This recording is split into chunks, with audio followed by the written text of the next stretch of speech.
All right, so get this.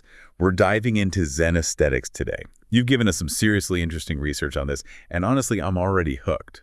It's not just about like looking at cool art, right? It's about how these Zen principles might actually like change how we experience the world. Yeah, it's a fascinating thought, isn't it? This idea that Zen aesthetics can influence well-being. Yeah. It aligns with some really interesting research happening right now on mindfulness. We're going beyond simple relaxation here. This deep dive could be about real transformation. Right. Okay, so before we like get totally lost in the beauty of it all, let's do a quick Zen 101 for our listeners, because I think when some people hear Zen, they picture like rock gardens and monks meditating, but there's a lot more to it than that, right? Absolutely. To understand Zen aesthetics, you have to understand the historical roots. Zen is this dynamic blend of Buddhism and Taoism. It emphasizes direct experience over rigid dogma, which we'll see reflected in the aesthetics themselves. Imagine suddenly seeing the world with fresh eyes, free from your usual preconception. It's about understanding the true nature of reality and yourself in a way that goes beyond just thinking about it.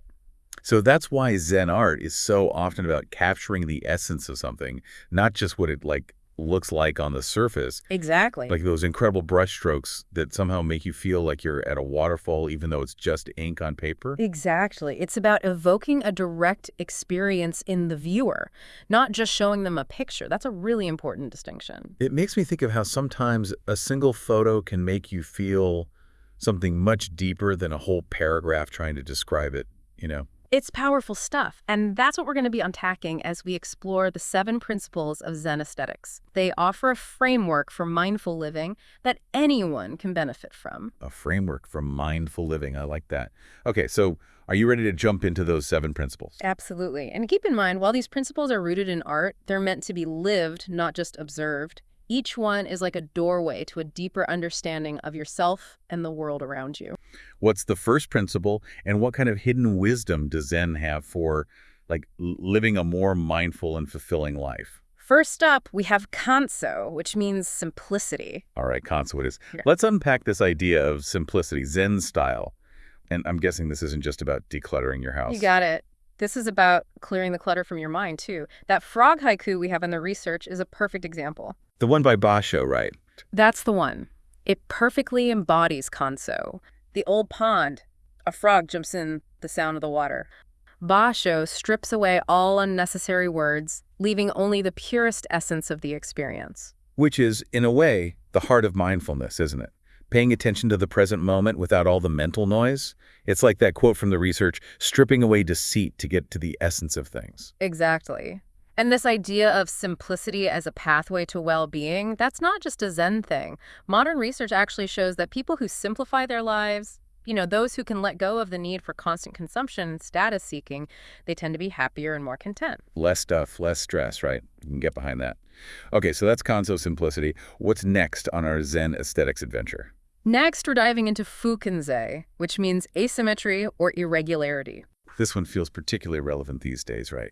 Yeah. In our world of filters and like perfectly curated Instagram feeds, it's like Zen is giving us permission to embrace like the wonkiness. Exactly. And it goes deeper than just aesthetics. Remember that Zen Enso circle we talked about, the one from the research? It's intentionally imperfect. Oh yeah, it's like a single brushstroke circle, but it's not, perfectly round. Right. That imperfection is deliberate.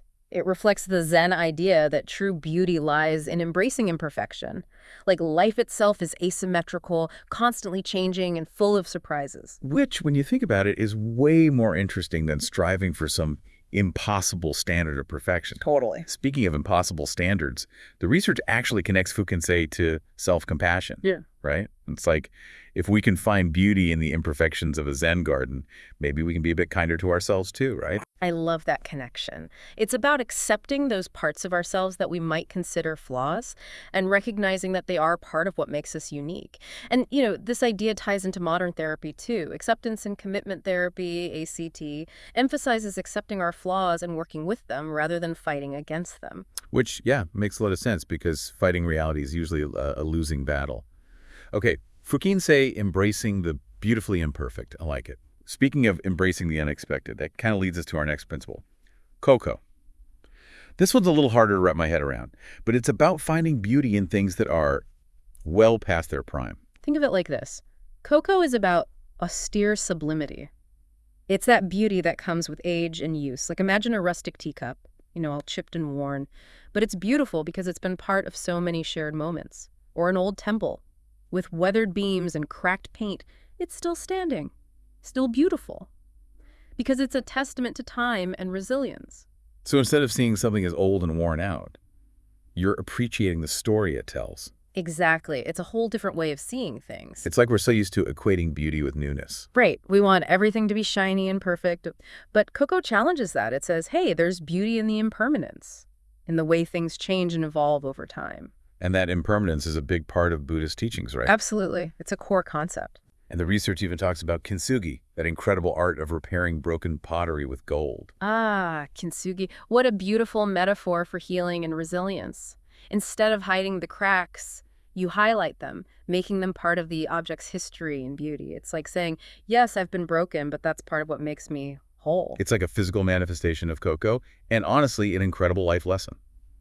Okay, so we've decluttered our minds with Kanso, embraced imperfection with Fukinsei, found beauty in aging with Coco. This is amazing. What's next? Well, now we're going to explore the art of effortlessness with Shizen. Shizen. Okay, so naturalness. It's about acting effortlessly and connection to the present moment. Okay, so this is more than just like go with the flow. Exactly. It's about cultivating a state of effortless action that comes from practice. The research uses the example of a musician who has mastered their instrument. They're not thinking about every note, they're simply flowing with the music. It's like they become one with the music, almost like that feeling of like being in the zone. Exactly. And researchers have actually studied that flow state you described. It's associated with enhanced creativity, focus, and even happiness. It's about being fully present and absorbed in what you're doing, whether it's playing music, writing, or even having a conversation. This one really resonates with me. I'm a big believer in the power of flow, and it's fascinating to see how it ties into Zen aesthetics. And remember, Zen sees this naturalness, this shizen, as the ultimate expression of mindful living. It's about moving through life with a sense of effortless presence. Effortless presence. I like that. Yeah. Okay, Shizen, embracing flow and naturalness. What's next? All right, we're 4 principles down, 3 to go. What's next on our Zen journey? Principle number 5 is all about breaking free. It's Datsuzoku, freedom from routine. It's about seeing the world with fresh eyes, as if for the first time, Free from the dullness of habit and expectation. Remember that haiku about the sparrow with wet feet? Oh, yeah, by Masaoka Shiki.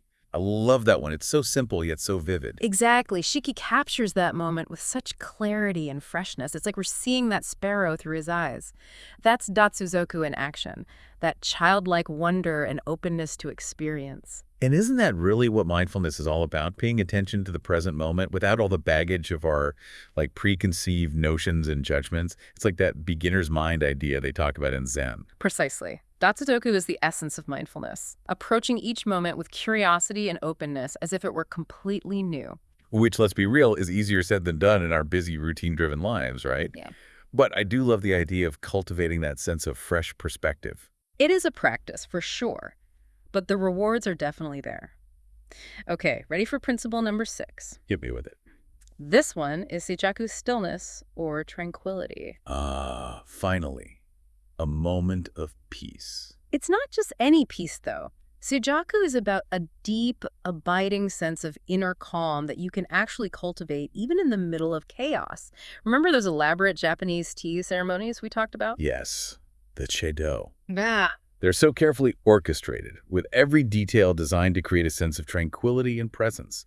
It's amazing how much intention goes into creating that atmosphere. It's not just about the atmosphere, though. Seichaku is an internal state of being. It's about finding that stillness within, no matter what's happening externally. That's a powerful thought. So it's not about being passive or inactive. It's about approaching everything with a sense of being grounded and at peace. Exactly. And this concept of Seichaku has a lot of relevance for how we understand and practice mindfulness these days. It's a good reminder that mindfulness isn't just about paying attention, it's also about cultivating a calm, clear, undisturbed mind. Which is something I think we could all use a little more of these days. Okay, Seichaku, stillness in the storm. Beautiful. So what's our final principle, the grand finale? And here we are at our final principle, and I think you could argue the most profound one, Yugen, which you could roughly translate as profound grace. Profound grace. It does sound almost mystical, doesn't it? It is, in a way. It's about that sense of awe and wonder, that mystery that we encounter when we're really present. Like when you look up at a starry night sky, Exactly. or when you hear a piece of music, Yeah. and it just like hits you right in the feels. Yes. Those are perfect examples. It's like it points to something bigger than ourselves. And it can be found in the most unexpected places. It's not just about grand landscapes or masterpieces of art. It's about those small, everyday moments if we're paying attention. We can cultivate Yugen by simply paying attention to the small details of our lives, by approaching each moment with a sense of curiosity and wonder. Like finding the extraordinary in the everyday. Yugen is about opening ourselves to the mystery and beauty that surrounds us, even in the most unexpected places. I love that. So we've explored these 7 incredible principles, from simplicity to profound grace. What does it all mean? How can our listener take these ancient Zen ideas and apply them to their modern, busy life? That's the million-dollar question, isn't it? And I think the key here is that it's not about forcing these principles onto your life, but rather about cultivating an awareness of them as you go about your day. Cultivating an awareness, I like that. So instead of just like admiring a Zen garden, you look for moments of simplicity in your own life. Precisely. So as we wrap up here, is there one thing you hope our listeners really take away from all this? You know, sometimes I think if I could go back and tell my younger self about all this, these principles, they're not just about art, they're life lessons. Totally. They help you navigate the world with more awareness, more presence. And it doesn't have to be this big, overwhelming thing. Quit your job and move to a monastery. It can be as simple as taking a moment to appreciate, like the way the light hits a building, or the sound of the wind in the trees. Exactly. Those little moments, they add up. They do. They can really change how we see the world. And who knows, maybe they'll even inspire you to try something new. I love that. Whatever it is, approach it with that beginner's mind. So really, that's what these Zen principles are all about, helping us slow down, appreciate the beauty that's all around us, and find those moments of peace, even in the middle of all the chaos. Beautifully said. Maybe by incorporating these principles into our lives, we can start to unlock some of those deeper levels of well-being and connection that Zen masters have been talking about for centuries. What a beautiful thought to end on. It's like you said at the beginning of our deep dive. This isn't just about relaxation, it's about transformation. So for you listening, what resonated most? Which principle will you bring into your day today? We'll leave you with that thought.